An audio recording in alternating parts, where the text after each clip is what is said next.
one designer retrospective. So we have a lot that cater to all tastes. If you haven't checked out the show, please do. And if you're not into architecture, come back and eat one, please. We're very excited tonight to host Edgar Miller Legacy and the Terra Foundation programming. This is the first for us, so excited to see what you guys have planned. And without further ado, I'll turn it over to the instructions. Thank you.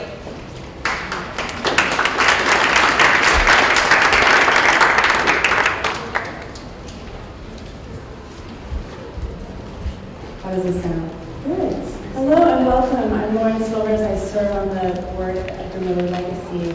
And before we get started, I'd like to draw your attention to this small piece of paper that may have inhibited you from sitting down. Looks like this. If you haven't already taken the opportunity to fill it out, I would request that before we get started, that you fill it out now. Everyone be so inclined to take about a minute at a time. If you have a pen, please get it out. If not, we don't think we have 100 pens, but we do have about 20 pens. Thank you so much for obliging. We're just asking for 3 words from you. And a bit of your patience. Oh, wow. Something just changed. Oh. Play with the sound. We're also taking the opportunity to play with the sound. We will be asking you to do something with this, what you write on the small piece of paper, so we would really appreciate you pulling it. You won't have to share it at all, but we would appreciate your participation. Thank you. Take another few seconds.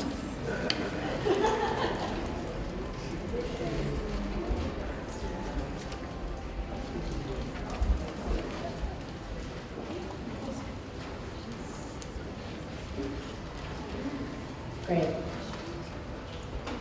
So Edgar Miller Legacy is a 501c3 nonprofit organization developed by a group of admirers of Miller's work who've spent decades saving and documenting his art and preserving the handmade homes that he created in Chicago.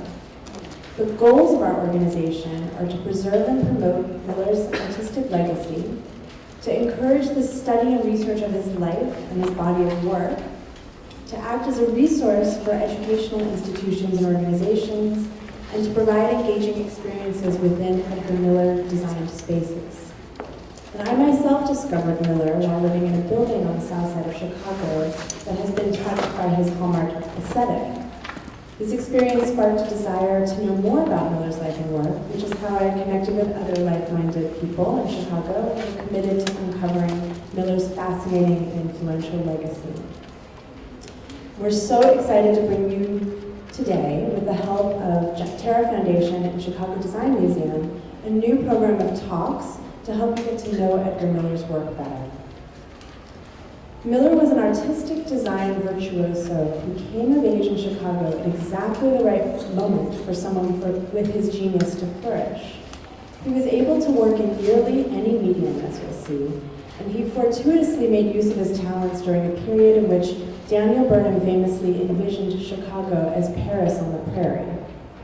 The city's many interior and exterior spaces, as well as a thriving print and advertising community, proved a perfect playground for his tireless bouts of art making and fueled his passion for both the figurative and the narrative arts.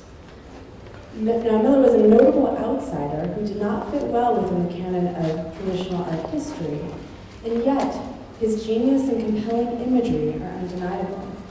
His style and creative ingenuity has become an inspiration to so many over the past century.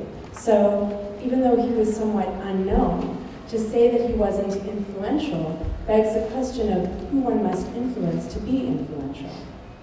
Many designers, architects, and artists have been quietly inspired by his work for a very, very long time. So we hope you find Miller's work as inspiring as we do, and that these programs serve to help you better understand why he is important.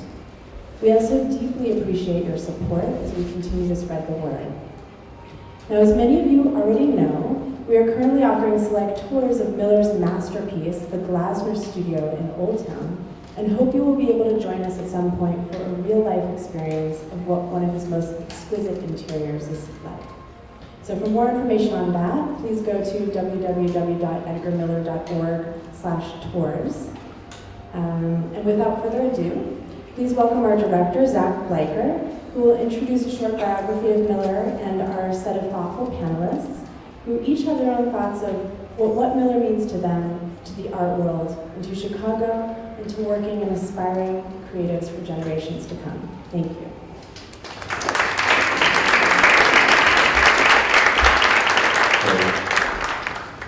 Thank you, Lauren. Hi, everybody.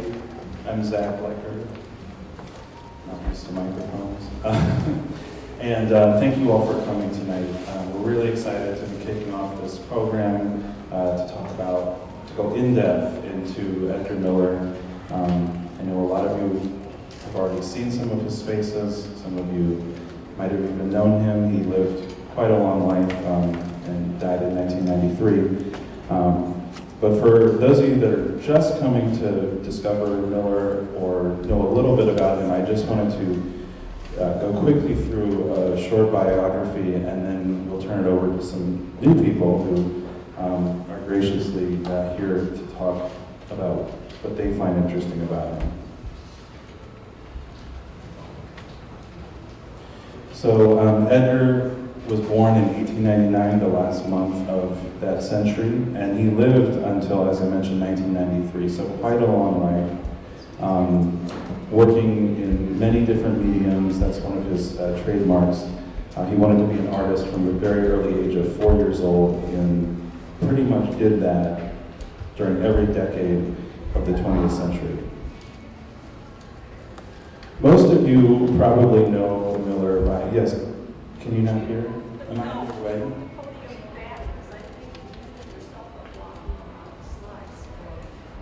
I can move back. Is that okay? And I can reach over. I don't know if I can move the podium. Can everyone see okay? Yeah, all right. So many of you mostly know Edgar through the Handmade Homes, and this was made even more prominently known through a book called Edgar Miller and the Handmade Home in 2009. The first one started in 1927 on Carl Street, and this was Edgar Miller and Saul Kogan, his friend from the Art Institute, who started taking apart old Victorian homes and repurposing them with found materials and in a more modern style that they were inspired by during the 1920s. And this is what became known as Old Town in Chicago. It turned into a very funky, artsy neighborhood after these pioneering artists came and set up shop here. There's also the Kogan Miller Studios on Wells Street, which was begun in 1928. A couple lesser known ones, although I'm sure many of you have seen this one because it's on State Parkway just north of Division. The Walter Guest Apartments, which were done in 1932. That was with Edgar Miller and Walter Guest, who was the owner of the building. But at that point, he and Miller and Saul Kogan had kind of split apart. And then, of course, the Frank Fisher Studios with Andrew Rabori, a close friend of Miller's, who was also a very well-known architect at that time. He's sadly been somewhat forgotten today, but obviously his architectural prowess is just showing right there in front of you. So Miller's also well known for his interior art and design. Many people call him a decorative artist. I think he would be offended by that, but in any case, that is a lot of the work that he did. And these are both interiors at the Carl Street Studios. On the left is Saul Kogan's studio, built for his friend Saul Kogan. And the Glasner studio on the right here, which Lauren mentioned, we're now offering some select tours of. And this was done for a patron named Rudolph Glasner, who wanted an art house for his friends to entertain in. He was also, at this point in the late 20s, well known for his window work, stained glass, metal work. You might recognize the one on the left. It's actually an extant building, the Trustees Systems Service Building lobby interior. And on the right here is the Oak Ridge Abbey out in Hillside, Illinois. If you all like stained glass, I would highly recommend you go out and look at this building. It has some of his most amazing work in it. And he was also a prolific graphic designer and art designer for magazines and posters and all kinds of advertisements at this time.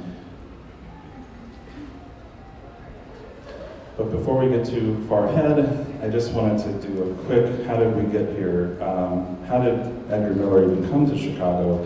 He was born in Idaho Falls, as I mentioned, in 1899, and really grew up on the range. This was a time where it was very rustic out in Idaho. His family had actually moved out there in the 19th century earlier, and he got to grow up where he got to explore the wilderness, start drawing images like you see here of Native Americans and animals on the plains. And so that was really formative in his experience and understanding of the world. Around 1913, he and his father and one of his brothers moved to Australia with the idea of taking the whole family there at some point. They were there for about 2 years, and one can only imagine what an interesting experience that was for a boy of 13. And they crossed, I think it took 28 days to get from San Francisco to Melbourne. They actually stopped in Tahiti, so he got to experience that as a very young boy. It didn't work out, and there was a major drought in Australia at the time, and so they returned, Miller first, and then his brother, and then the father. They really were in dire straits. But he came back to Idaho, and one of his high school teachers noticed what a great artist and budding designer he was, and worked to get him into the Art Institute in Chicago. So that's how he ended up moving to Chicago around 1916-17. Some of you might know this, but the Art Institute at the time wasn't as formalized, and Miller ended up leaving the school without really receiving a formal degree, but almost immediately started working in the studio of Alfonso Iannelli, who was a major artistic designer in Park Ridge at the time. And it was in the studio that Miller really started to develop his skills as a designer, as an artist. He already knew how to paint and draw and wood carve, but it was in this studio that he learned the basics of graphic design and advertising. He started doing sculptural executions for all kinds of architectural projects around the city, and he also started to learn stained glass in the studio. These are just a few examples of the work that Miller did while in Alfonso Iannelli's studio. And you can see just some of the sketches here at the bottom and product packaging there. This was an early time, from what I understand, where graphic design and advertising and product design was all changing. And I'm not going to speak too much in detail on that, but these are the kind of projects that he would have been working on while he was there, including like a whole series of different product designs related to one business. At the same time, and this is what's so interesting about Miller, he was also rolling with a bohemian crowd in a neighborhood called Towertown, which is now where the water tower is off of Michigan Avenue. This is where all the artists were living at the beginning of the 20th century, and for a young, early 20-something artist, it was the perfect place to be, to make friends, and to get some probably pro bono work, doing posters and print designs for the Del Pickle Club, which was a kind of speakeasy of great ideas and arguments, and just a great fun place to be. He also started a gallery of his own called The House at the End of the Street around 1924-25, where he showed his own work and showed the work of other emerging Chicago artists. So where were we? There's a lot to fit in. So around 1930, Great Depression happens. This couldn't even stop his career. He was pretty well known at this point, so he was able to get work even when a lot of people were struggling. In the 1933 World's Fair Century of Progress, he was the art director for this installation that he did with several of his architect friends. This is actually a picture of a live nude drawing class that he offered for about a quarter. And then at the bottom right here, he did murals everywhere, but most notably at the Tavern Club, which was a place for architects, designers, and artists to get together and socialize in a pretty formal, informal way. And these murals are pretty well known, called Love for the Ages. Also in the late 30s, he worked on a project with John Root called Animal Court. The Jane Addams homes were the first public housing project in Chicago, and Miller was selected to do these large animal sculptures, which was a really great way to bring the community together in this space, and Allison's going to be talking a little bit more about that. Another place that a lot of people don't know about, unless you're around in Chicago in the 50s, 40s and 50s, is the Normandy House, which was a really center of social society and just fun-loving, artsy people. This would have also been right by the water tower at 800 Tower Court. Miller actually was friends with the owners, decorated the entire restaurant, made the menus, the placemats, the uniforms, and he lived there because it was an old house. So he lived up on the second or third floor for about 15 years and raised his second family there. Throughout this time, he also continued to work on illustration and graphic design projects. And I just wanted to show you some of them because we're focusing on all types of design that he did, but I think a lot of people don't necessarily realize all of this work that he was doing while doing the architectural projects. And then he also did a very large amount of covers and other advertising projects stretching into the 1930s. Some of you may have already seen these Fashions of the Hour covers. Fashions of the Hour was a quarterly catalog put out by Marshall Fields and Company, and he did, I think, 5 or 6 of these. They're really beautiful. In 1932, he started putting together his own animal book for children. It wasn't ever fully published, but one of the first book he completed all the prints, and some people have saved them and collected them.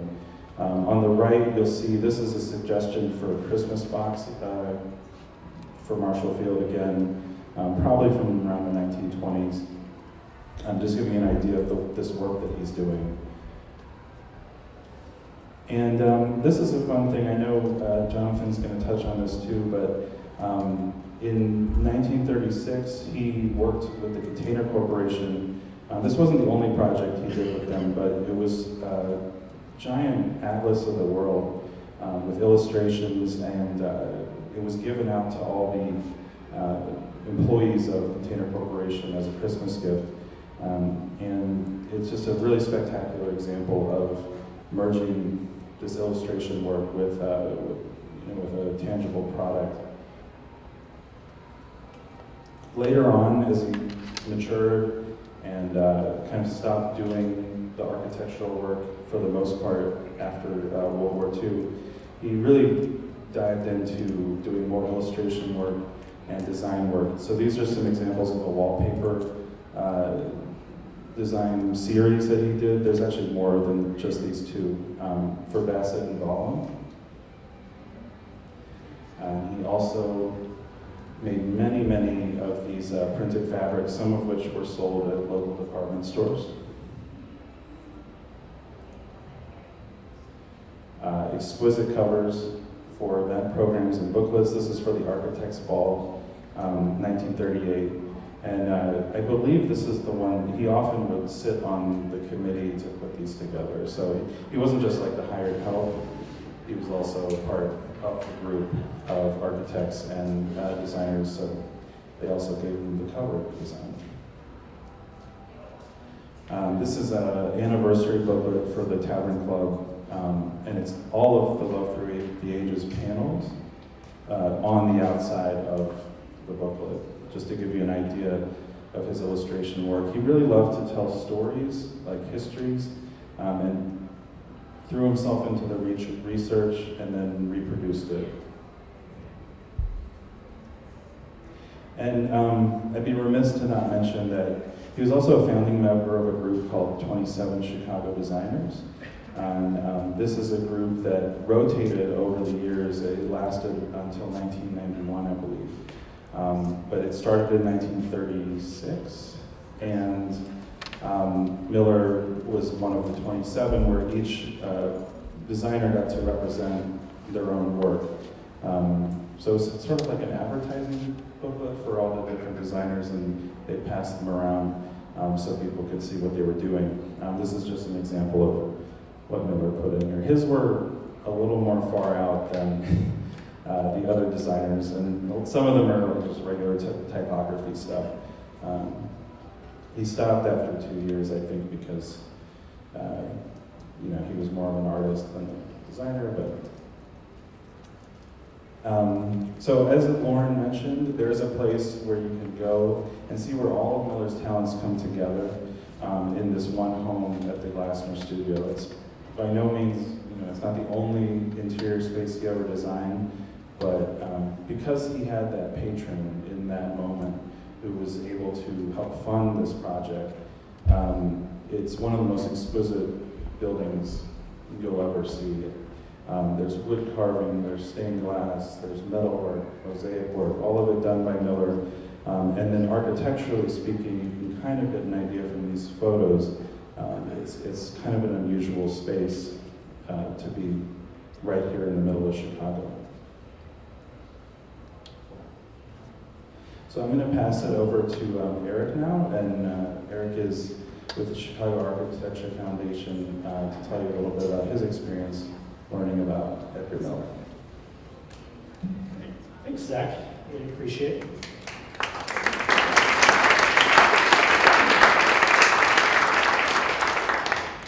So my name is Eric Rogers. As Zach said, I'm with the Chicago Architecture Foundation, where I help organize Open House Chicago. And you should all mark your calendars. It'll be October 14th and 15th this year. There'll be some great stuff, I'm sure of it. In 2006, I started a personal project to explore and photograph all 77 of Chicago's community areas. And it really brought to life the things that I was learning at the time as a student in social sciences at the University of Chicago. And it also introduced me to architecture and design, because those are in the air and water here in Chicago. You can't learn about the city's history without developing an appreciation for those things. And along the way, I also built up an archive of about 100,000 photos of all 77 community areas. You're going to see a small number of those tonight. So I want you to imagine a neighborhood right near downtown Chicago, just a few miles from here. The building stock is high quality. It's got an old world feel to it, great craftsmanship, solid construction, but it's getting run down. People are calling it shabby. They're calling it a slum. Does that bring any places to mind? Okay, now imagine that you're the scion of a wealthy family. You've been successful in business. You dropped out of art school. You went to Paris for a couple of years to find yourself. And then you came back with the idea to make a lot of money by redeveloping cheap old buildings as artists' housing. Does that sound like anything you've seen recently? So am I talking about Wicker Park in the 1990s? Am I talking about Bridgeport or even Pilsen, East Pilsen more recently? No, I'm actually talking about Old Town circa 1927. Because really Saul Kogan, who Zach mentioned, was one of the pioneers in Chicago of the idea of arts-based community redevelopment. And the vision or the business model that he brought to Chicago then is in line with the ideas driving things like the Dorchester Art and Housing Collaborative, that the Astor Gates did in Woodlawn, or pardon me, in Grand Crossing. This keeps changing. Or the Pullman Art Space lofts, which are projects that meet real community needs. But it's also in line with the work that countless developers have done in neighborhoods like Pilsen, Logan Square, and Humboldt Park. The kind of work that is dismissed or even actively fought as gentrification nowadays. So, everybody who knows about Edgar Miller has a story of discovery. And I'm going to share a little bit about my own journey. And the funny thing about it is it really starts with buildings that he didn't design, although they were definitely inspired by him. So the photo you're looking at now is in Old Town. I took it in 2006, the first time I ever went there. It's on Schiller Street. And when I saw this, there was something about it that just really captivated my attention even then. I had no idea what I was seeing, but the dark windows looked really elaborate. The rooftops were tantalizing. The brickwork was just crazy. So I was really intrigued, didn't really think that much more about it for a while. A couple of years later, actually on a forgotten Chicago walking tour, Patrick's stuff is here somewhere, walked past this really weird fence on Lincoln, just near Armitage. And by then I knew enough to suspect that these heads might have been salvaged from the Garrick Theater, Louis Sullivan's masterpiece, the building that died to give historic preservation to Chicago. By the way, it turns out they are, in fact, from the Garrick, as are the ones in front of the Second City on Wells, and a couple more at Dearborn and Chestnut. But the hand-built quality of this wall, the sort of bricolage of different materials, I was starting to notice these things were popping up in a few different places, and I thought there might be, a connection, but I had no idea what it was. A couple of years later, you'll recognize this. This is in Hyde Park, just a little south of Hyde Park Boulevard on Blackstone. I walked past this and kind of stopped in my tracks. I mean, this is amazing. It's these two Victorian gray stones knitted together with this interesting brick ribbon, brick and glass block. There's definitely some kind of an interesting space in there. So again, I had no idea what I was seeing, but once I saw this, I was like, I gotta figure out who this was. So, with the benefit of hindsight, I can tell you that it's not a coincidence that these kind of unusual buildings all share some creative DNA. And it's not a coincidence that you can find them in Old Town and in Hyde Park. The DNA that inspired these aesthetic copycats, and none of these were actually Edgar Miller designs, was his work in Old Town. And sort of discovering that was such an exciting thing for me. The community of craftsmen and artisans around Edgar Miller, then as now, they lived in a rapidly changing city. They sort of started out in Tower Town, which we've heard a little bit about. And at the time, it was a really gritty neighborhood. It was pretty run down. Michigan Avenue as such didn't exist north of the Chicago River until the bridge there now opened in 1920. So prior to 1920, it was just Pine Street, and it was sleepy and run down. But it was also a neighborhood that the newspapers called Gay Bohemia, because it was really this center of intense cultural activity. Over in front of the Newberry Library, Washington Square Park was known as Bughouse Square because of all of the orators who would make speeches there on all kinds of subjects, a group of whom formed the Dill Pickle Club that Zach mentioned. And actually, Edgar Miller, after he closed his gallery at the end of the street, house at the end of the street, opened a gallery above the Dill Pickle Club. So that was a world that he definitely lived in. But when the Michigan Avenue Bridge opened in 1920, the writing was kind of on the wall for Tower Town. There was a lot of money to be made in that area, and a developer, a name you might have heard, Arthur Rubloff, dubbed it the Magnificent Mile, and slowly but surely the artists had to get out. So they migrated. in a couple of different directions up into Old Town nearby, and then hopped down to Hyde Park, where there was sort of a sympathetic community around the University of Chicago. Both of those neighborhoods, Old Town and Hyde Park, were perceived to be declining areas in the 1930s and 40s. They were blighted. There was a lot of people moving away to sort of more prosperous, more suburban neighborhoods. But they were also cultural powerhouses. They were centers of literature, visual arts, music, theater, comedy, hippie culture, counterculture, gay liberation, all sorts of activism. They were the bastions of the lakefront liberals. So there's a real cultural and historical connection between those neighborhoods. And one of those connections is the impact that Saul Kogan and Edgar Miller had. So all the photos that I'll show from here on out are the two most cohesive projects that they did together. The Carl Street Studios on what's now Burton Place, as well as the studios on Wells. And there's some common aspects of these projects, or the projects that copied and or were inspired by them, that really stand out from the outside. It was all about repurposing old buildings. What I love is that sometimes the old buildings kind of show through a little bit, so you can see the bay of this Victorian home here that was modified so extensively. But you can also see the stark, clean lines and the verticality of Art Deco and modernism, even though Edgar Miller once called a journalist an idiot for suggesting that he worked in that style, you can see it. The material of choice is usually common brick, but it's decorated with elaborate patterns and adorned with salvaged materials, tile, stone, metal. You see all of those here in this beautiful gate. There's a riot of windows of all different shapes and sizes and all different types. I'll show some more detailed shots in a little bit, but stained glass, glass block, you name it.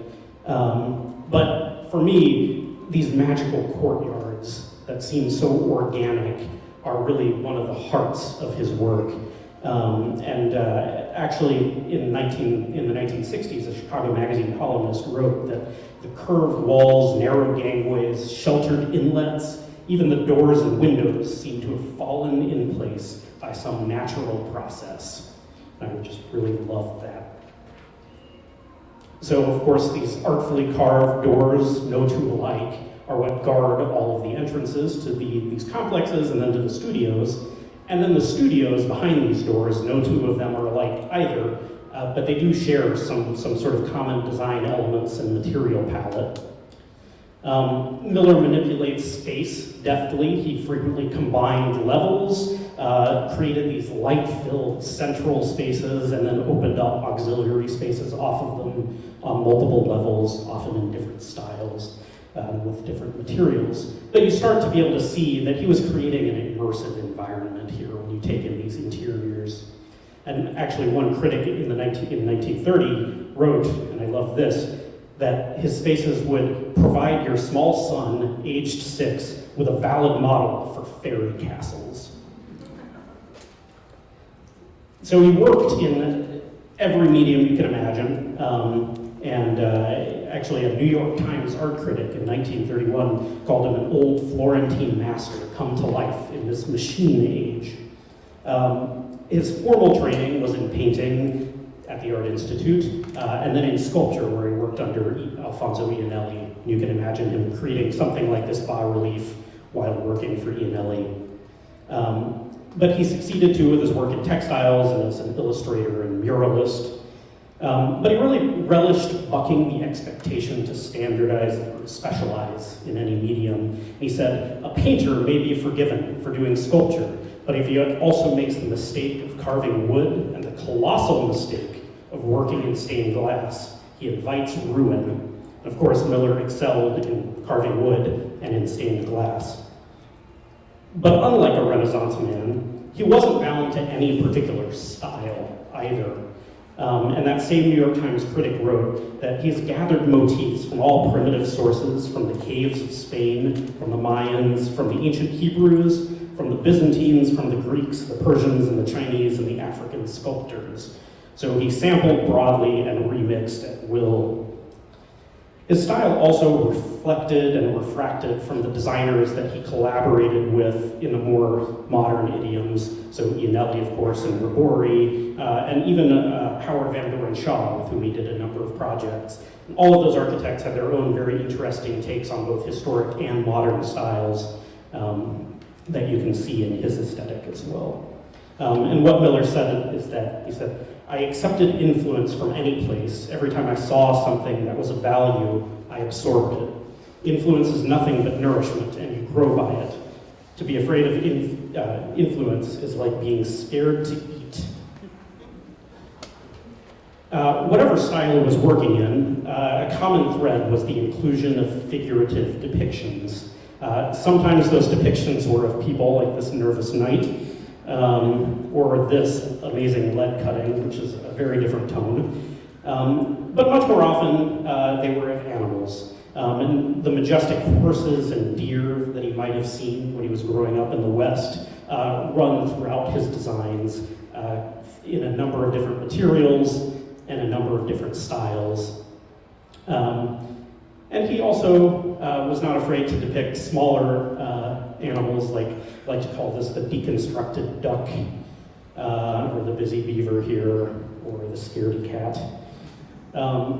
His work really belongs to the arts and crafts movement in philosophy, but not so much in actual visual style. Because he resisted mass production, he resisted standardization, and he made people feel a sense of delight and comfort in their familiar surroundings, especially by interpreting nature the way that he did.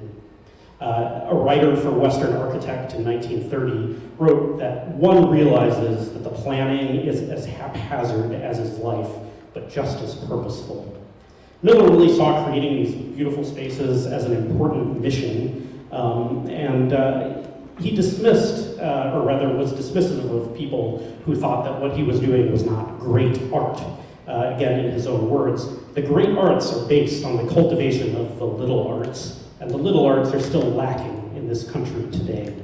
An artist should be functioning in his environment. He should be affecting the environment rather than letting mechanical men dominate it. As Miller's most significant works turn 90, it's time for more people to know who he was and what he did. It's time to make sure that his legacy is preserved and protected, as recently happened on Burton Place, fortunately. And while his work can't be reproduced, it can continue to inspire and enchant.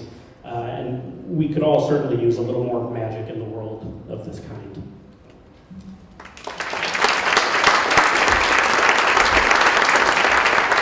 Thank you.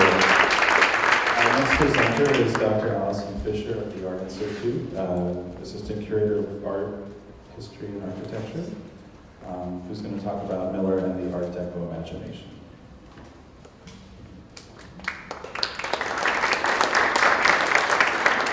Thanks, Jeff, and thank you so much for the organization for inviting me here tonight. And I have a grand caveat, which is I am not a scholar of Edgar Miller, but I'm really interested in his work and want to suggest today just a few ways that his work interacted with the urban environment and a little bit more with some of these architectural ideas that you've been hearing about a little bit earlier. I was inspired to put these two projects together that I'm speaking about today by a project that's being done by Bob Brugman on Art Deco in Chicago.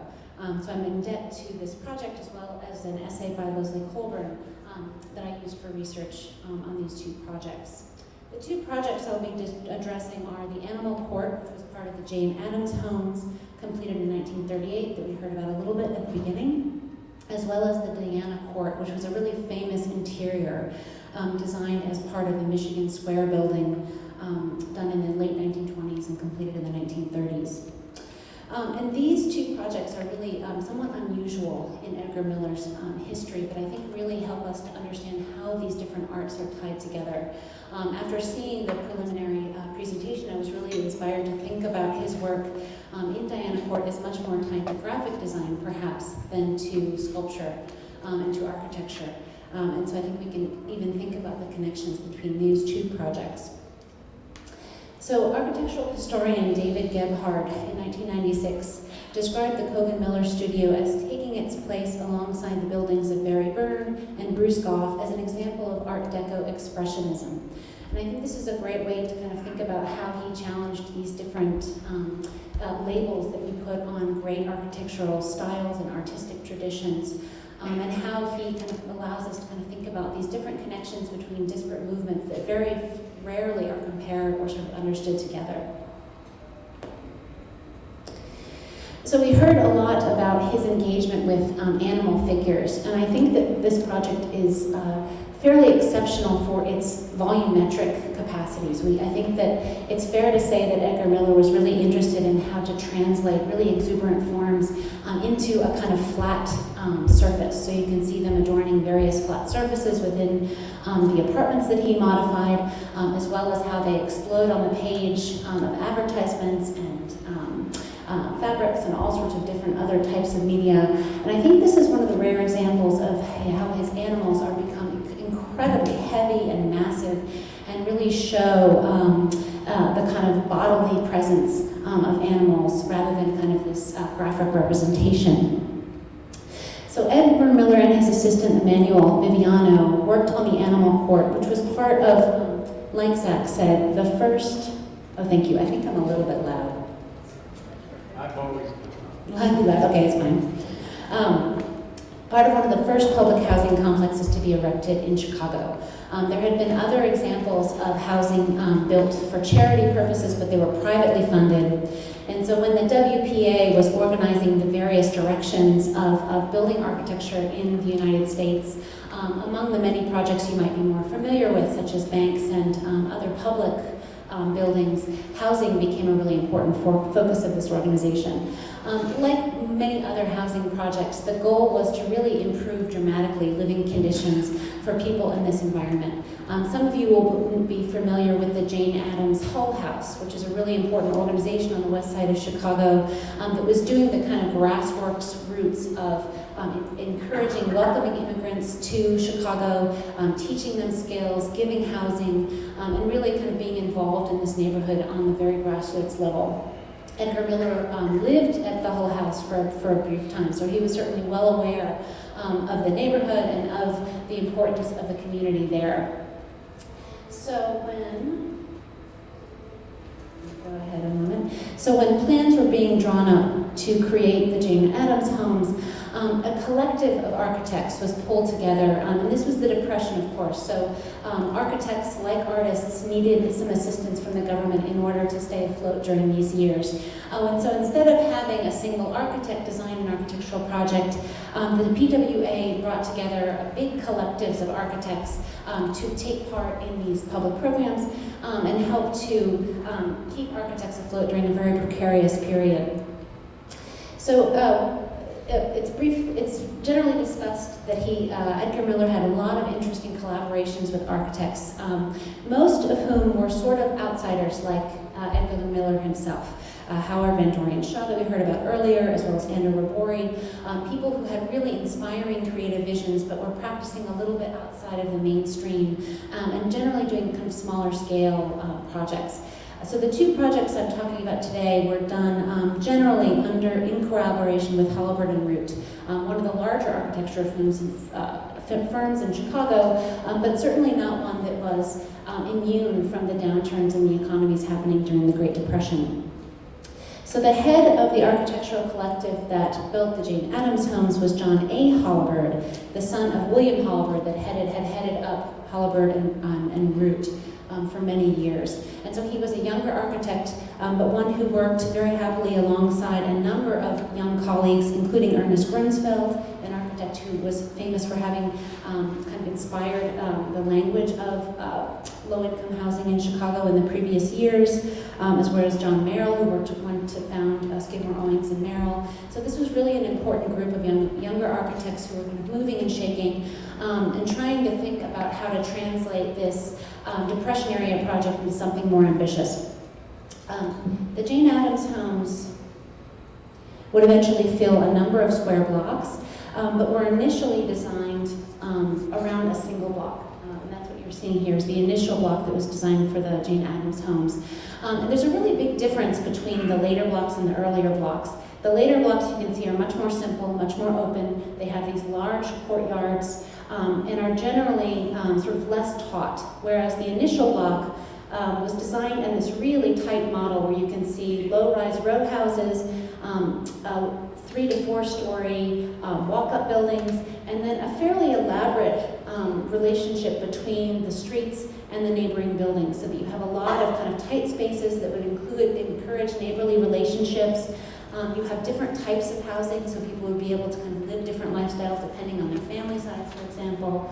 And then the centerpiece of this project was, of course, the animal court, which was designed to be a pool and a play place and an area for monumental sculptural animals that were designed by Miller and his assistant and executed in limestone. And this was a really important part of the project as a centerpiece for public gatherings, and also as a part of this kind of monumental and axial arrangement of this first block. And I think it's really interesting to think about how public housing architects, not having a lot of work, thinking about these kind of problems of dwelling, we're really trying to kind of think newly about the problems of the city. So instead of just having houses and apartment buildings on our giant grid system, you know, what would it be like if we tried to sculpt a neighborhood and a little area to be more neighborly, to have kind of closer proximities, to allow people to watch their children playing out in these courtyards, out of their houses, rather than in the streets or on the sidewalks, for example, and how we could see people coming together in public spaces. So I think it's really exciting to think about how prominent the animal court ended up being for this initial block, and then eventually for the whole complex. So these sculptures are not pristine public art. You know, these are not beautiful WPA murals that you can only admire from a great distance. This is not the kind of solemn art that you see in a lot of federal projects being done at the time. These sculptures were really imagined to be sculptures for playing. So they are play toys. They're imagined to really inspire children's imagination. And then I think we have a great picture later on. Sorry for hopping around a little bit. Maybe I don't have that. And being a place where children assemble really actively, where children would identify with this area as being theirs, and a place that was really part of a kind of cohesive environment of this housing project.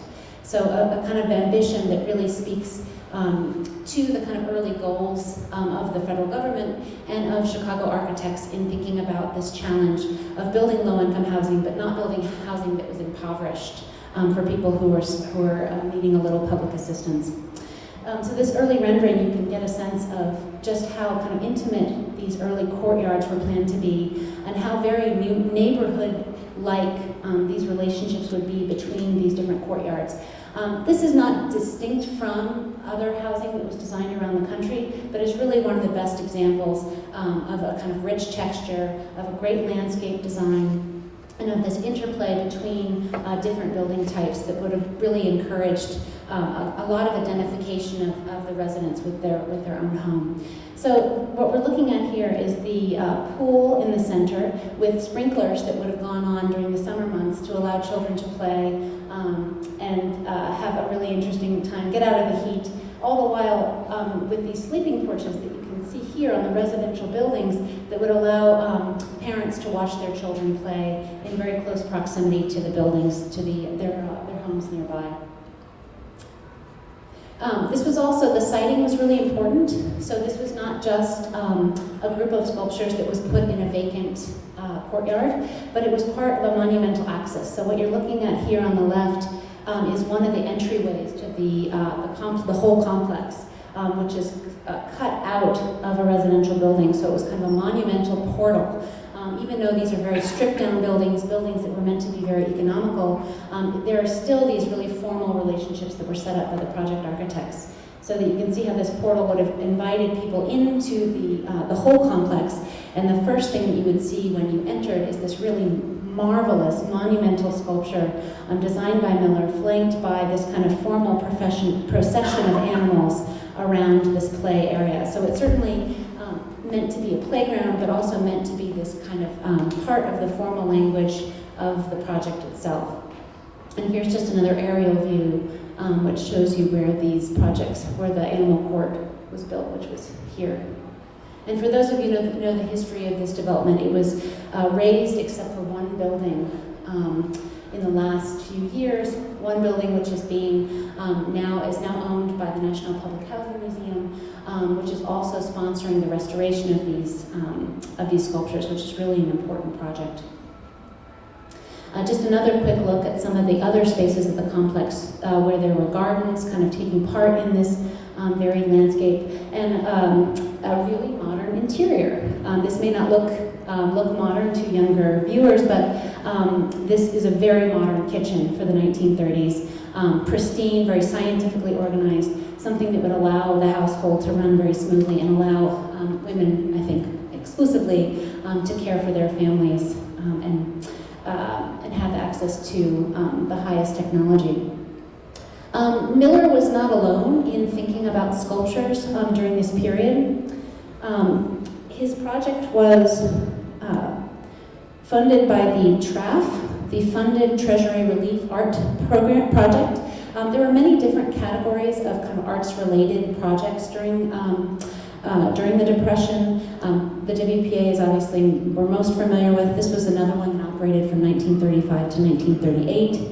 And generally was responsible for creating murals and sculptures for existing government buildings, but also created sculptures primarily and reliefs for housing projects done by the PWA in Boston, Camden, Chicago, Cleveland, New York, Washington, D.C., and other cities around the country. And I just wanted to show one example of some of the other art pieces that were done through this program to give a sense of how in keeping Edgar Miller's work was with the work of other sculptors that was happening around the country. And this is for the Harlem River houses built in New York, also by the PWA. So Edgar Miller, of course, attacked this project with gusto and thought very carefully about the subject matter at hand. And I think it's really interesting to think about the choices for the animals represented. We've seen a great assortment of different animals so far, chiefly the horses that Miller had so much connection to as a young child. But for a housing project in Chicago, he chooses a rather unusual assortment of animals: otters, musk ox, bighorn sheep, bears, wolves. Not exactly the kind of neighbors that you might find roaming in the prairie immediately outside of the city center. Of course, these are animals that he probably had become more familiar with during his time living in the West, and certainly were part of this great imagination about the wilderness and animals being connected to this kind of wildness that he was so interested in cultivating throughout his artistic career. But I think also, I would imagine that he meant to kind of encourage children to have an imaginative life and to think more broadly about what these animals are representing. So you can see these really lovely sketches, which I found on your website, showcasing his kind of lively sketches for the bear, for the bighorn sheep, and for this the head of the group was a combination of different animals, which was two-sided, depicting on the front a bison with two mountain lions in this kind of loving, cuddly relationship. You can see one on the top and one in the front, as well as these really beautiful deco-inspired, stylized vegetal masses that were common to most of the sculptures in this grouping. But again, there's just this incredible attention to detail. The faces are incredibly expressive. The surfaces themselves seem to be quite interested in the juxtaposition between lines, grooves, and these smooth volumetric areas, but also in perhaps creating these adorable little niches for children to hide, play, explore, and sort of interact with on a more than life-size scale. I think the scale chosen for these sculptures is really important. And the rear of the sculpture featuring an antelope that you can see here. This is a lovely website that has a collection of previous residents' photographs of the animal court. Here you can see a really beautiful shot of the two otters that are done in a style that begins to suggest perhaps South American kind of ancient traditions of stone carving. There's a lot of kind of reference to perhaps older traditions of artistic practice and things that are outside of the Western canon. Again, really exotic things for children on the west side of Chicago to encounter on a daily basis. And here is the bear, which is largely attributed to his assistant. And I think you can see there's a little bit of a difference of level of elaboration between the bear and the other animals, but certainly is done still with the same sense of how it could be really well used by the children. And then this beautiful portrait of a child with a kind of intimate moment with one of these sculptures. And again, as we're closing, I just wanted to suggest this relationship between the kind of stripped down deco that was found in this housing project and the really smooth surfaces that were associated with Miller's sculptures. So I think there's a real interest in kind of trying to make these different forms resonate within obviously an incredibly compressed budget and schedule due to the fact that they were publicly subsidized. And then very quickly, with the last bit of time I have left, I wanted to just talk about the glass panels, the etched glass panels that Edgar Miller did for the Diana Court, which was the centerpiece of Halliburton Ritz Michigan Square building. And I think it was interesting to hear a previous talk about the gentrification of Michigan Avenue, because this was certainly a building that took part in that process. So replacing apartment buildings and other low-rise structures with what buildings that were at that time very monumental, very kind of high-end commercial buildings. This one being a mall and an arcade featuring lots of different high-end stores with really kind of eccentric and very sort of fun deco exteriors. And also just to remind you that at this point, Michigan Avenue had not yet gone super tall. So that this photograph taken in 1966 still shows the kind of mid-rise scale of Michigan Avenue's second wave of development before the 1970s introduced super tall towers, which was really a much more kind of refined deco neoclassicism that catered to the commercial tastes of the day and really encouraged shopping, a kind of refined experience of shopping to lure people away from State Street, which had been the place where people would do most of their shopping. People who saw this interior described it as this incredibly sumptuous interaction between these really rich terrazzo floors, gleaming metals, leading up to the Diana Court, which was this incredibly tall space.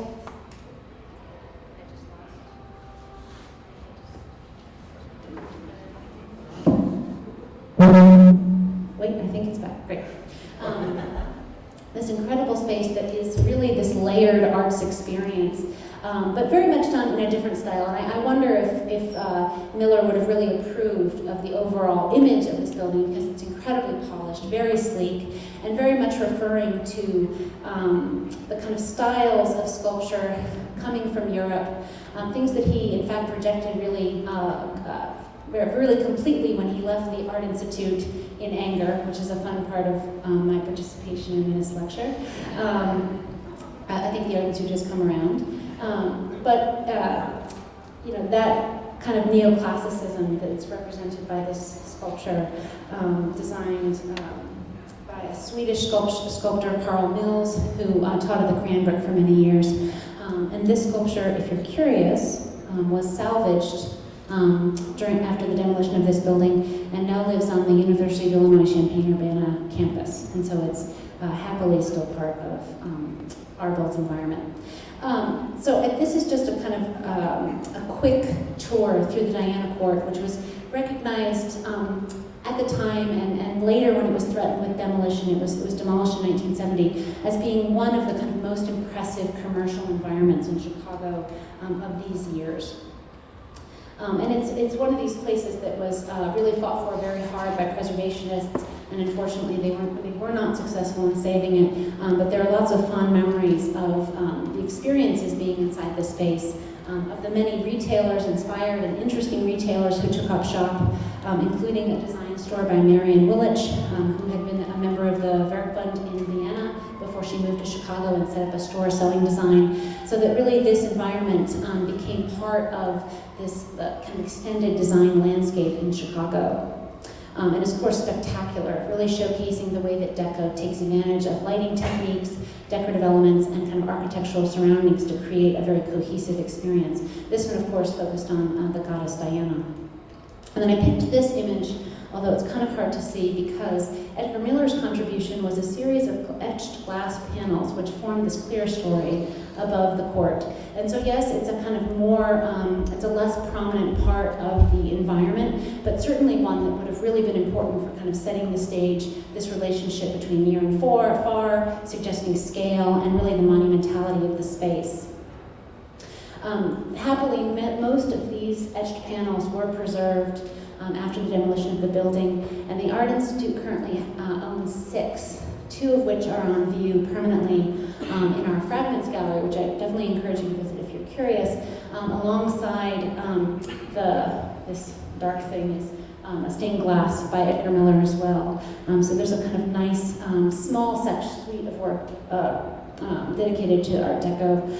I know this image is really hard, and now I'm inspired to go try to get better photographs of these pieces, but I also want to show you a really beautiful image of one of the other etched pieces that was done for a catalog in the 60s. And I think this is interesting to think of less as a kind of sculptural element, but one that was really inspired by the graphic line, and trying to think about how figuration and pattern are play together to create these really rich and layered experiences with an image. And last but very much not least, we can't show Diana Court without people having a really fun luncheon in it, because all of these spaces are better when they are used. Thank you very much.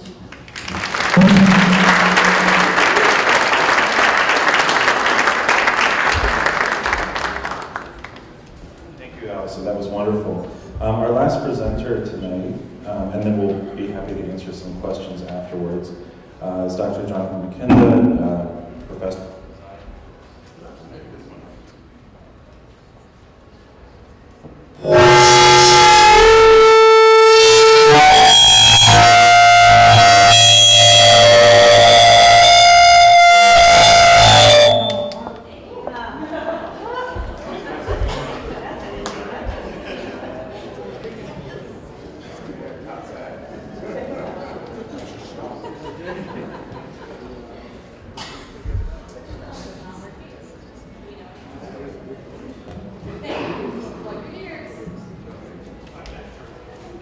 A little bit. Now. Okay, I'll take the other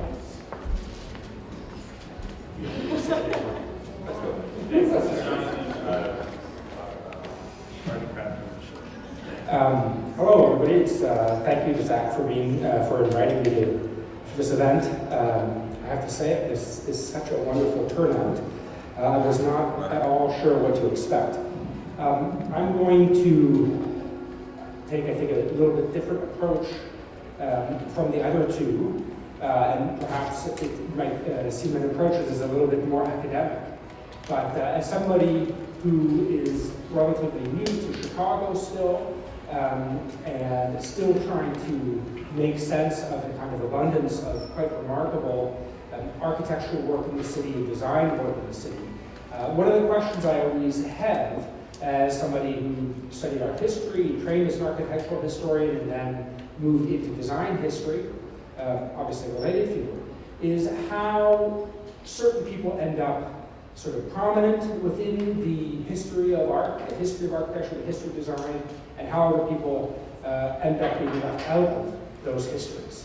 Right? And Chicago is such an important center of architecture and design in the 19th, 20th century. The stories around that history are very well established, very well articulated. And one of the things that has been so wonderful about moving to the city has been to sort of uncover this incredible terrain of people who don't really constitute the established history of the city.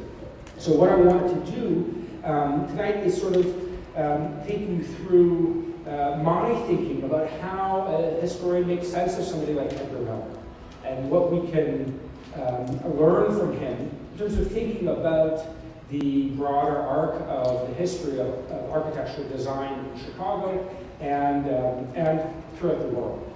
Right? So this is certainly, I think, what I'm trying to share with you very much are sort of what I'm looking at, what I'm thinking when I'm seeing his work. And I think you'll hear a lot of the same themes that the other presenters have already touched on, for sure. But I think maybe also some other ideas, which hopefully can set up, I think, a productive discussion as well for all of us afterwards.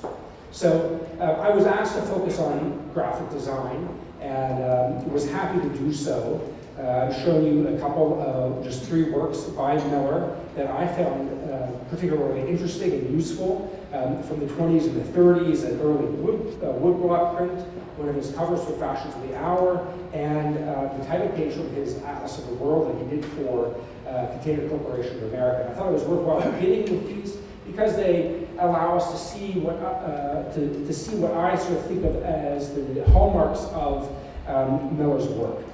Right? One, very clearly, is a concern for handicraft. And not simply a concern for handicraft, but that the work of the hand, the work of the artist, be visible in the finished work.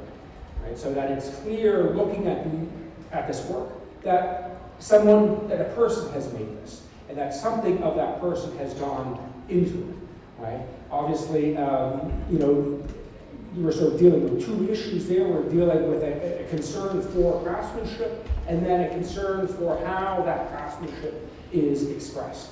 And we're seeing both of those at work here. Some of the other features that I think are important to recognize, which we've already heard about, is a particularly strong commitment to figurative representation and to narrative. Right? These are pictures that, even though we might describe them as simplified in some ways, also very clearly present a scene and convey something of the lives of people or plants or frequently animals that are depicted in them. The other point that I think is really important that we see here is an emphasis on individual expression. This goes back to this point about handicraft. But we have the sense of these works as being produced by a particular individual, not just any individual, and very much not a machine or some kind of system that is meant to sort of work toward a kind of universal condition or universality. Right? These are, I think, have a very strong sense of individuality about them. A lot of that has to do, especially when you look at the vast scope of Miller's work, with how much diversity there was in his work, in the sense in which he very rarely repeated motifs or particular designs. I think it's especially striking if you go to the Glasner studio and you really see how different every surface has been, how differently every surface has been treated. So that commitment to individuality, I think, is very important, as well as what I see as a kind of as a concern for the essential and the eternal. Right? In the sense that, and I think this is a really intriguing part of Miller's work, these works have a sense of being, of taking part of and referring to past styles, past cultures, and yet at the same time they also, I think, are very clearly of their time. Right? You might be inclined to say that they are modern. Other speakers have used the word modernist, and that's something that I'll sort of talk about a little bit. I probably would use that word myself, but I think we have a very clear sense that these are of the moment that they were produced. They would never be mistaken for being the work of another era, even as they clearly engage in the sort of broader history of art. Right? And those references, I think, are apparent, even if they're not always specific. So those are a couple of the sort of key points that I'm thinking about when I'm looking at Miller's work, and that I think are sort of significant for assessing his place within the sort of history of architecture and design in Chicago in the 20th century. The title of my presentation sort of refers to a couple of particular concepts that I think are interesting and relevant here. One is craftsmanship, And as Eric mentioned, the arts and crafts movement is a very important sort of, I think, reference for Miller. I'm not sure that I would necessarily use the word influence, but I think we want to understand anyways the arts and crafts ideals of advancing craftsmanship in the face of industrial production, right? And advocating, especially as the way that William Morris, really one of the sort of key founders and advocates for the arts and crafts movement, did, that craftsmanship is a form of individual expression, and individual expression meant in a very deep and rich way, in the sense that doing work by hand was an expression of the spirit of the individual doing that work. And so that particular understanding of craftsmanship, I think, very much was a kind of foundation for Miller's work. The other thing that you can't see very well here in these slides, but if you ever had a chance to go to England, I encourage you to visit the Red House, is the way in which that particular project, which combined the efforts of Morris and his collaborator Webb and many other craftsmen, was meant as a work to which many people would collaborate. And the way in which they would collaborate would also be expressed. Right? So each individual's input, the mark that they left on that overall project, would be clear for other people to visit. And I think that sense of collaboration is very important in terms of thinking about Miller's work. If you think about his work with Kogan, Holloway and Root, and others, I think it's clear that he was interested and embraced these collaborative projects. I think it's also clear that he had the sense that what was beautiful about a collaboration was the maintenance of multiple voices, right? Rather than the sort of forming of all voices into a single unified voice. And I should say that there is, I think, an important sort of history to that way of thinking about collaboration and relationship between artists, craftspeople, designers, as well as the arts and crafts. That also predates, to a certain extent, the arts and crafts movement. I think particularly people like John Ruskin or Augustus Welby more Fusion as key antecedents. Now, the arts and crafts movement also, was a movement that advocated for an attention to craftsmanship within all craft practices. Morris, in particular, was a very celebrated and highly skilled graphic designer. In his own right, he amassed a tremendous library of old manuscripts and did a lot of work to advocate for the sort of reintroduction of craftsmanship and beauty into the world of printed matter.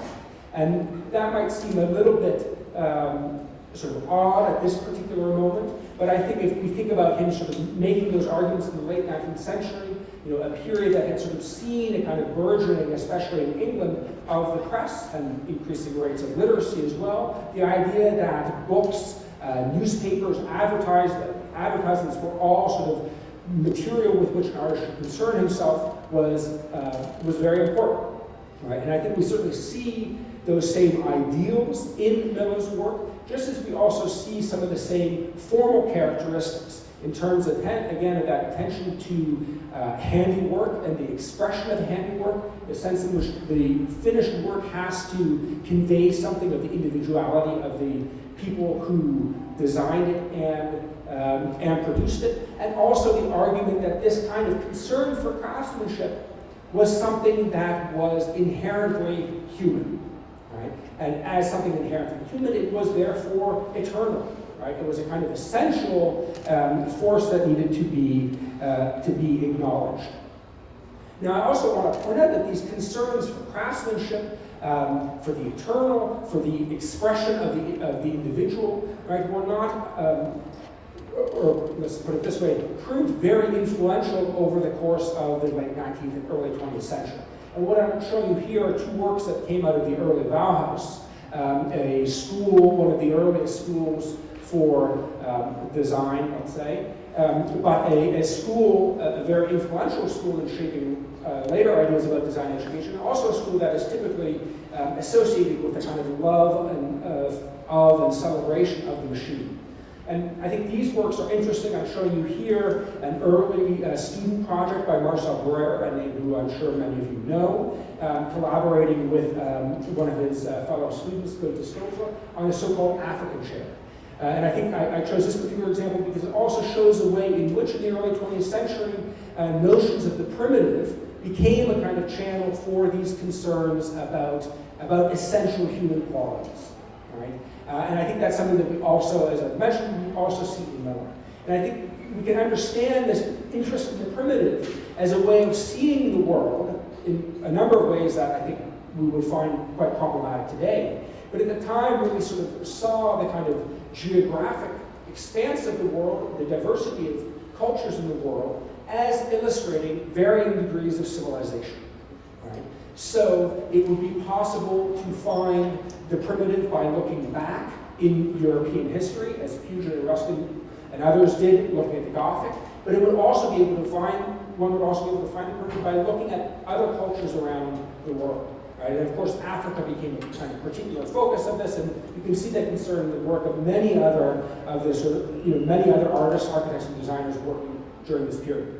On the left is the sort of founding statement of the Bauhaus, which I include because of this woodcut by Lionel Feininger, actually an artist whose work Miller displayed at his own gallery at the house at the end of the street, where we also see this concern for primitive forms of expression, and also a concern for the way in which, at the Bauhaus, those ideals of those formal ideals were associated with a particular set of social ideals as well. And particularly in the early Bauhaus, the ideas around medieval guilds and a celebration of the guild as the appropriate form for training artists and architects and designers, and also a celebration of the guild system as a way of integrating artists, architects, and designers into society in the way that a project such as a cathedral would have done. Right? In many ways, we can understand then that these are many of the same ideas that are at play in Miller's work, also at play at the Bauhaus, but of course leading those designers into very, very different directions. And I'm showing you just a couple of examples of the graphic design work to come out of the Bauhaus in the late 1920s. Over here on the right, in particular, the work of Laszlo Moholy-Nagy, who of course would come to Chicago in the late 1930s and be very, I'll say very influential in the city, in part through his role as an educator, but also because he provided the city a kind of iconic figure around which to organize this design community in later years. And of course, that still very much continues up to the present. We might be hard-pressed to see in these works anything of the primitive or the eternal or the exotic that we saw in the other works that I showed you, but I think they're useful in terms of thinking for the or they're useful for showing the ways in which over the 1920s and 1930s, increasingly designers began to look to the machine for I don't want to say inspiration, but began to look to the machine as a kind of fundamental reality of the modern world.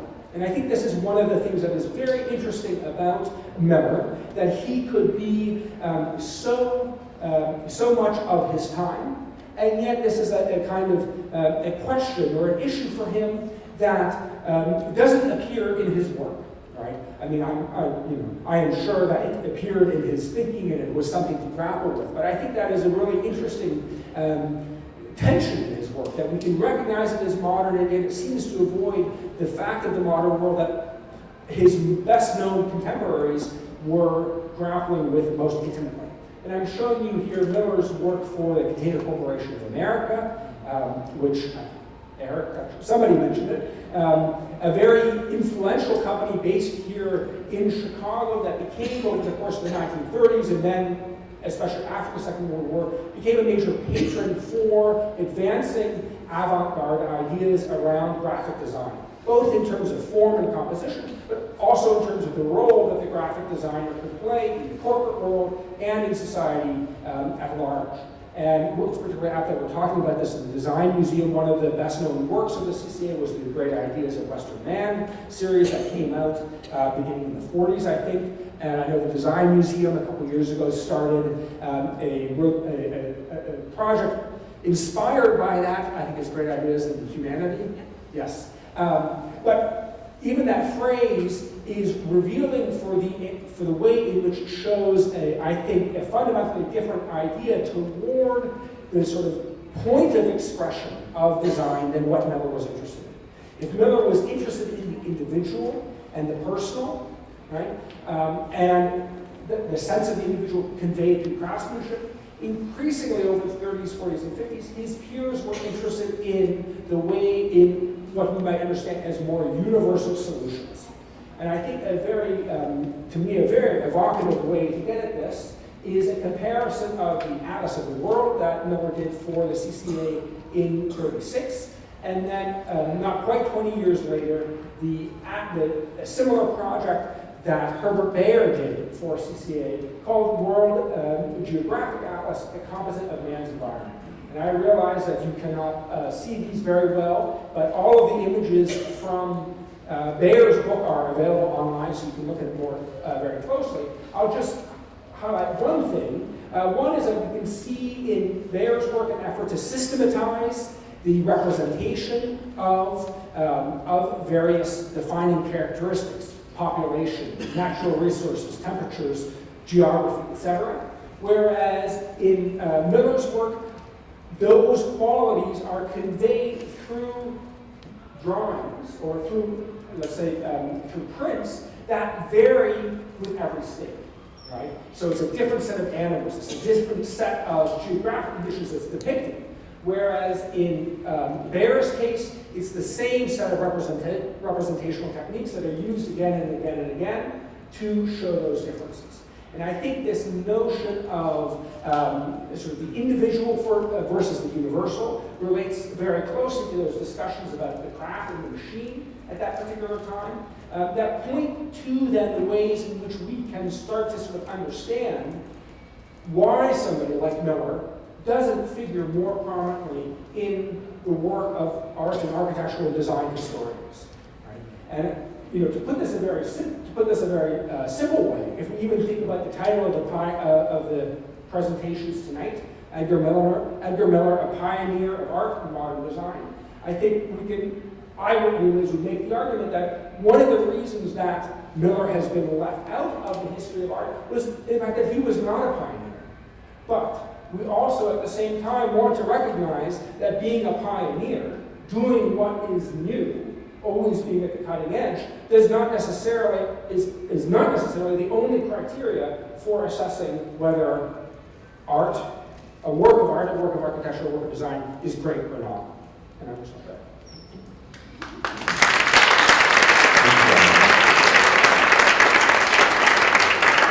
Well, that was wonderful. I wanted to open it up for questions in just a second, and I hope everyone can stick around for just a little bit longer. Before we do that, though, some folks are going to hand you all a survey, because this is our first program we've ever done, and we'd like to get feedback in terms of how well it went and what we can improve on. In exchange for a filled-out survey, we have a really fun Edgar Miller postcard. We'll be happy to trade you for a filled-out survey. They're really cool, though. It's the one that's on the front of the talk. So I think we do have a few minutes.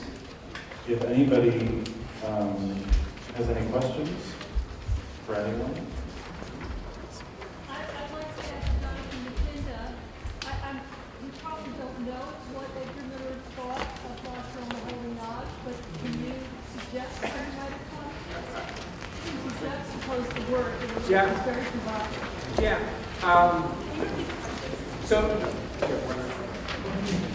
The question was, would I be willing to suggest what Miller might have thought of Maholy-Nagy's work? I'm never comfortable saying what somebody else is thinking. But I would take a stab to say that I would imagine Miller marveled at it and recognized it. And I think we've all had a chance to see this because of the show that just closed at the Art Institute. Recognize the work of Maholy-Nagy as being, of its time in the way that his work was. right? Even if on sort of formal grounds, it is very different. I mean, in the little bit of work I've done on Miller, I've never found him to care very much about style. I mean, we got a sense of that with his reference to the journalist who said, "Oh, you're working in the Art Deco or Moderne, or you're an idiot." Right? So I think he really wasn't preoccupied with necessarily the kinds of distinctions that art historians tend to be more preoccupied by. And I think, he was willing, I imagine he would have recognized, that the way in which it was expressive. Yeah, that would be my best guess. And I just wanted to add to that. I don't know. Same thing as what John said. We haven't ever seen anything that Miller's written about the Holy Notch. But these people were all in the same social circles or overlapping social circles, and I know that Miller loved to get into sort of philosophical, artistic discussions with people who were thinking at that level of, what are we doing? So if they ever did meet, which they probably did, it might have been an interesting conversation. You said he died in 1993? Yes. The first part is, where is he buried? The second part is, does he have any surviving family members that are still? Yes, I believe he's buried in Roseland Cemetery, Rose Hill Cemetery. When he passed away, he had been married twice. His first wife, they had 3 children, and several of them were still around at that point. This would have been from the 1920s. And his second wife, they had 2 children in the 40s. So at this point, my understanding is that there's one remaining child, where unfortunately Miller and that son had a falling out around the time in the late 80s and 90s when he returned to Chicago. We have sort of received messages from more distant relatives, but it's almost a shame in a way that there isn't this legacy with the family. One of his children of that second marriage also was a very talented and gifted artist who was already becoming written about as a child, the child of this great artist, Edgar Miller. But by the time he was in his late teens, developed a mental illness, once called schizophrenia, and so was never able to really become a professional artist. So that legacy of the artistic family sort of died with Miller. Yes, sir. Jack, we worked on restoring about half a dozen Miller projects, and in some of them, particularly the trustee systems building, you can see several different hands going on. I know Hester was working on them, Jesus Torres was working on them, but I never hear much about these companies that are behind the man. I've gone to a number of village presentations by Michael and others, and still looking for somebody to research the sister or research. We are also looking for that. We as an organization are trying to get more research accomplished into these little more fine details.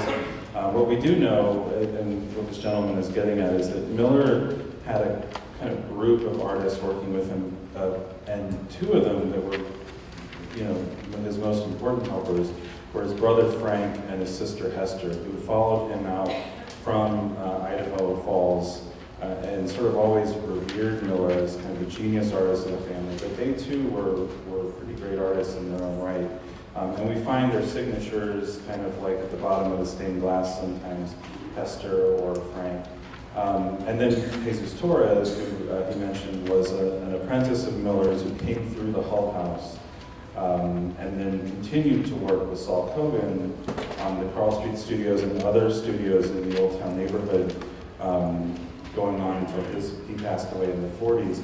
One interesting point to make is that the building that Eric was talking about, the Hyde Park building on Blackstone, so that building, it's always been sort of a mystery. The current landlord, apparently, this is oral history, mentioned that it was used to be the apartment of a Mexican architect. Well, Torres was not an architect. He was a designer and an artist, but somehow it got, so he may have lived there at the time, and the work in the building there seems much more to be the hand of either Torres or Frank Miller. But recently we were looking through the manuscripts of Miller's in the Chicago History Museum archives, and the address for that apartment is scrawled in Miller's handwriting inside one of the manuscripts. So we're trying to figure out exactly what happened there. I wish we had a team of researchers to work on this, but hopefully going forward with these programs will attract some more interest, maybe a grad student or somebody who really wants to dive into some of these questions. Thanks. Yeah, well. Does anyone else have any questions? Yes. You said the animals are being restored. You know where they are and whether they'll be on this. That's a good question. I do know they're in a conservancy, sculptural conservancy center, and I don't personally know a lot about how it's going to be restored, but my understanding is that they are central to the development of the National Public Housing Museum. They very much want these sculptures to be sort of a centerpiece and a complete restoration of the sculptures. And I know that that is moving forward. And I know there was some really good news last year about them starting work on the building. So I think we will get to the point where they are reintroduced to the public, which is great. Yes? If it was mentioned that I didn't hear, I apologize, but do we know the materials of the I believe it was limestone. limestone? Yeah. Sorry. This is for Eric. Do you think any Edgar Miller sites might be included? What's the question? We're always keeping the conversations open. Many of them are kind of precious little jewels that would not stand up well to an onslaught of thousands. I think that's always the big concern. But we have a couple of things up our sleeve this year that, fingers crossed, might happen. Well, I can, If you're curious, I do know that the Carl Street Studios, which is the one on Burton Place, is often open for the Dearborn Garden Walk. And I think it is going to be this summer. They do it every other summer. Don't quote me on this, but if you look up the Dearborn Garden Walk this summer, you buy a ticket, it should be included. And as I mentioned, there's also the Oak Ridge Mausoleum, which is out in Hillside. If it's, I don't know if they're going to like me saying this, but it's basically open to the public. If the door's unlocked, it's a big crypt, and you can, yeah, maybe they'll let you. But it's really right off the freeway. There's a collection of about 24 of his stained glass pieces from around 1928 that are just gorgeous. Some of them are featured at the back of the book of the Handmade Home. But if you have the ability to get out there and see it, I would totally recommend seeing that. Yes.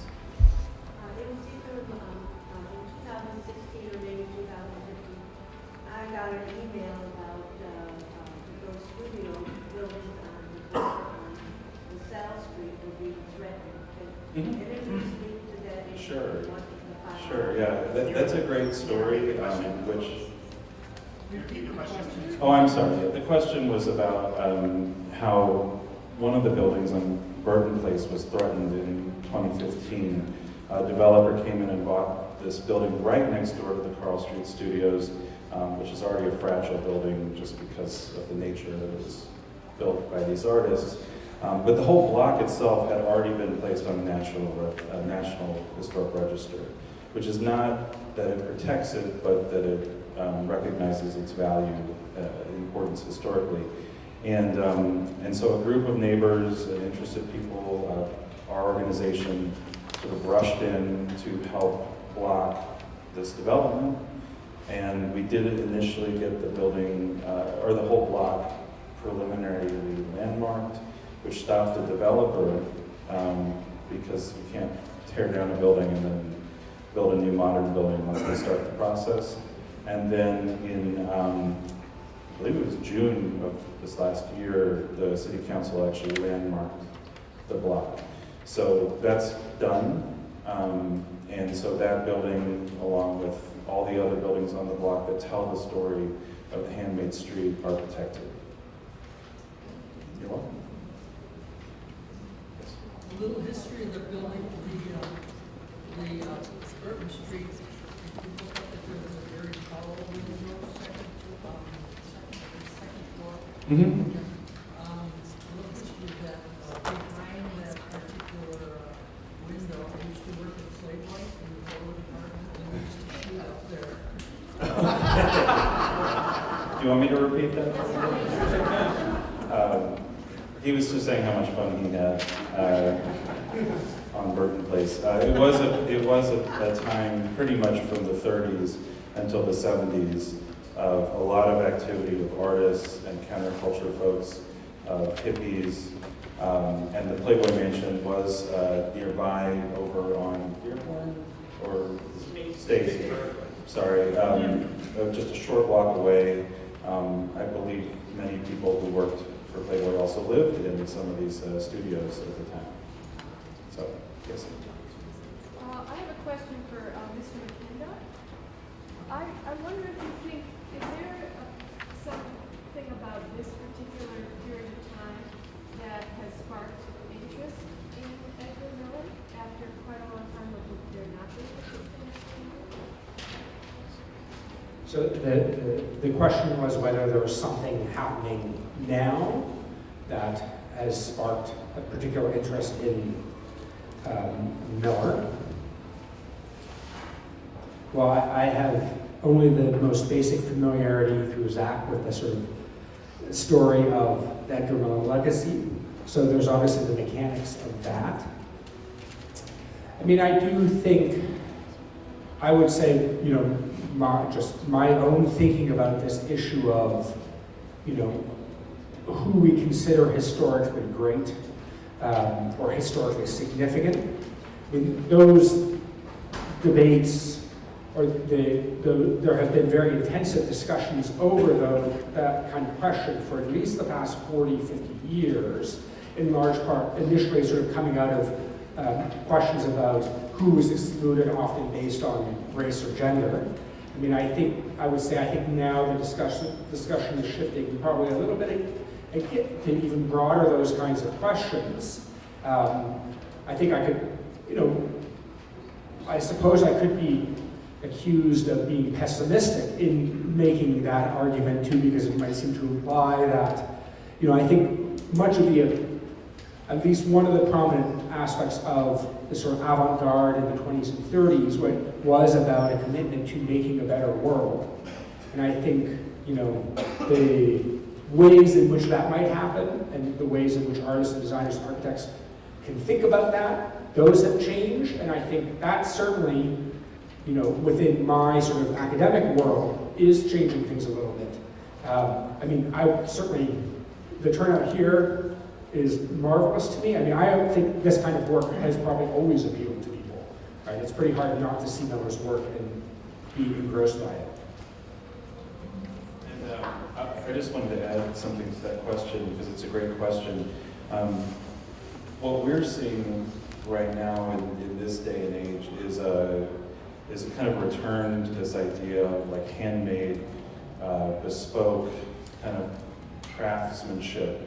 And I think that's where a lot of people are seeing Miller's work often for the first time and being surprised, A, by just the novelty of it, but B, that it speaks to them in terms of, you know, how can I do something by hand? How can I learn a craft? I mean, it's almost like a teaching tool in that way. I don't know if it has anything to do with like the larger art world paying attention, but we're paying attention. We can probably take one more or two more questions. Yeah. Yeah, this is a question for Allison. I was wondering, I thought you said that there are 6 of the glass panels at the Art Institute.